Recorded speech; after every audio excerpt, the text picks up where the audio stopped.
So we're going to talk about solving equations using a graphing method. Now, sometimes this is like a teacher's best kept secret, but I'm not into secrets.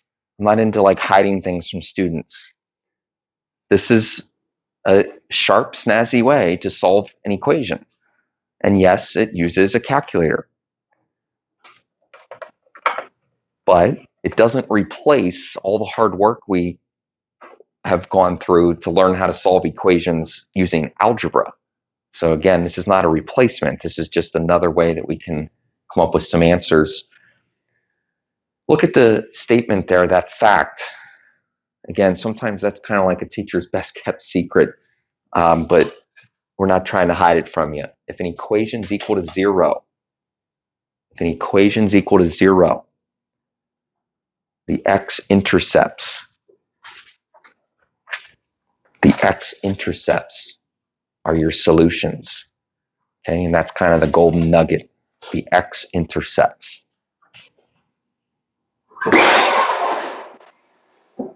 You've done this before. I mean, it's an algebra topic. You would have done this with algebra equations. You probably did it when you were solving polynomials, because polynomials have x-intercepts. Well, so can a trig equation. A trig equation can have x-intercepts. Now, as you know, trig equations can repeat themselves and go up and down.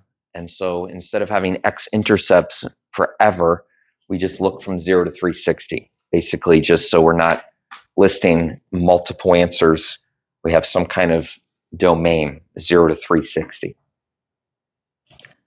Okay, let's look at a couple, hopefully, kind of simple examples, get the idea. And please understand that this is not replacing what you did with algebra. It's actually just giving you a different method using a graph.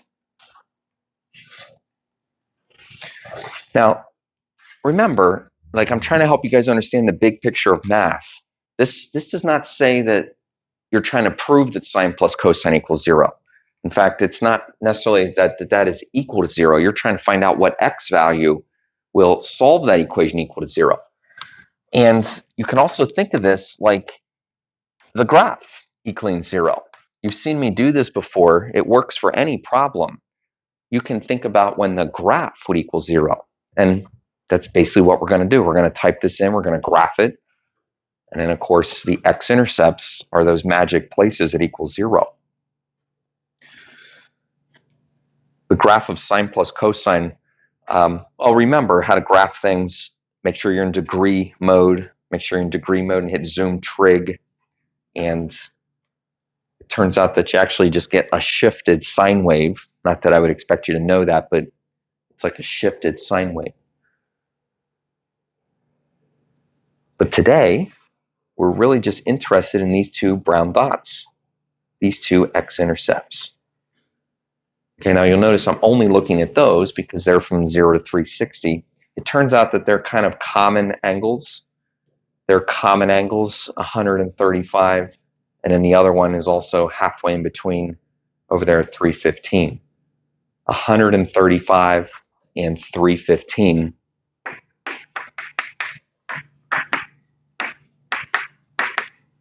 And that certainly is not meant to be too difficult. But it does kind of give me an opportunity just to remind you guys when you're in an upper level math course and you're using a calculator, which you'll use now and then, you have to show your work. How do you show your work? You make a simple sketch. The simple sketch shouldn't take you more than 8 seconds. That one I think was about 7.5 seconds, and I'm done. So when you make the sketch, you just kind of want to show what you did with the sketch. Those points, I think, would show. I mean, if you want to label them, although we already wrote those answers, I'm not going to make you rewrite stuff, but basically mark those points.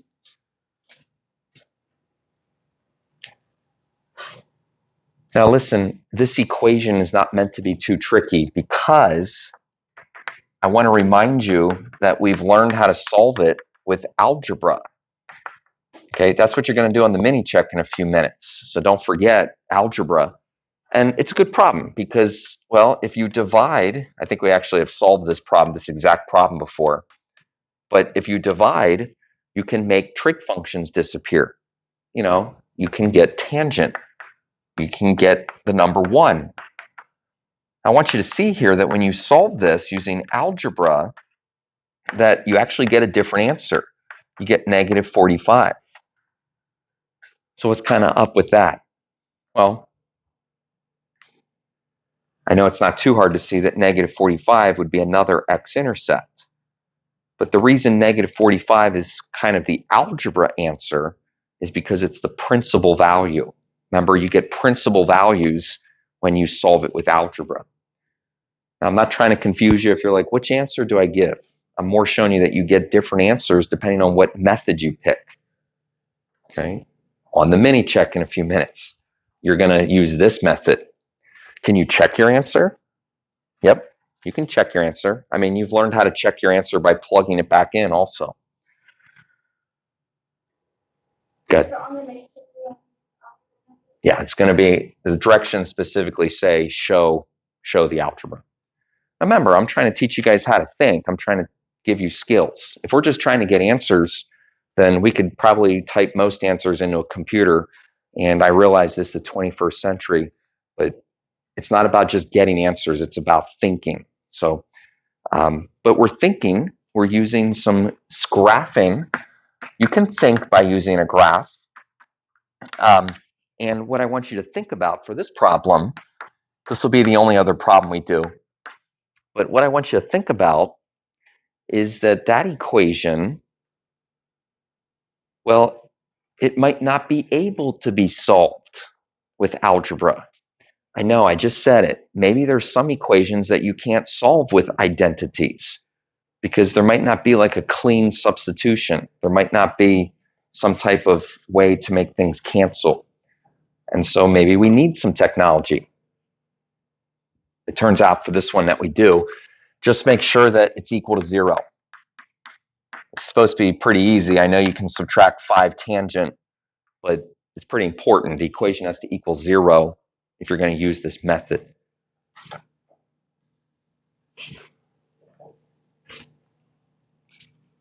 You can watch, but as I often say, I encourage you to play along. Okay, there's something a little bit trickier about this problem. First of all, you get this graph that's all wonky. I mean, it's got asymptotes and kind of has that tangent feel to it. Here's the 2 x-intercepts that we're really focused on, and they're not necessarily common angles. Okay, they're not common angles. If I try to trace to one of them, I can get close to 15 to 20, something around 15 or 20. Okay, but I don't want like something. I want the exact answer. I'm going to remind you of something, or maybe if you've not used it, I'm going to show you. On the TI, there's a way to find that exact x-intercept. You go to second trace. We've been in this menu before. Second trace. Option 2 is the 0 option. That's another word for x-intercept. Maybe you remember from algebra last year. Now, when you select the 0 from that menu, you get one of these left-bound kind of procedures. So you have to put the cursor to the left. Put the cursor to the left of your x-intercept. Hit enter. Put the cursor to the right. Hit enter. And then put the cursor back in the middle. It's that left-bound, right-bound thing.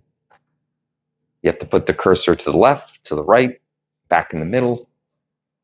The hamsters inside the calculator run really fast, and it cranks out your exact answer.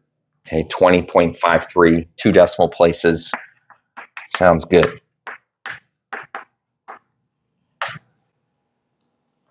Oh, 20.54. Okay, but you're not going to find an answer like that actually doing regular algebra. Are you trying the other one? The cursor kind of disappears. Just move it to the right, okay, and then stop for a left bound, and then get a right bound hit enter, put it back in the middle, hit enter. Left bound, right bound. Try it, okay, because you guys are going to do a little assignment. Basically, the little assignment is just to give you some easy credit for using your calculator to do some of these answers. 153, 159.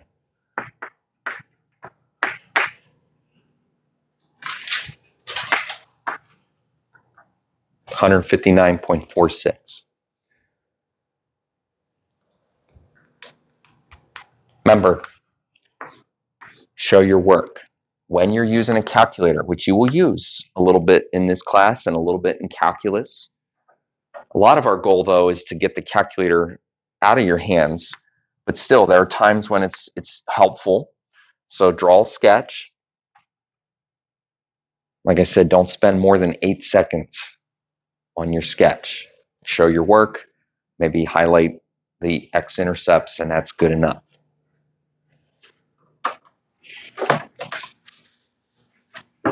The graphing method. The calculator kid gets excited. Hi-ya, calculator kid. But it does allow you to solve some problems that you can't solve without a calculator. Did I ever do the calculator kid thing? Calculator kid. Hi-ya.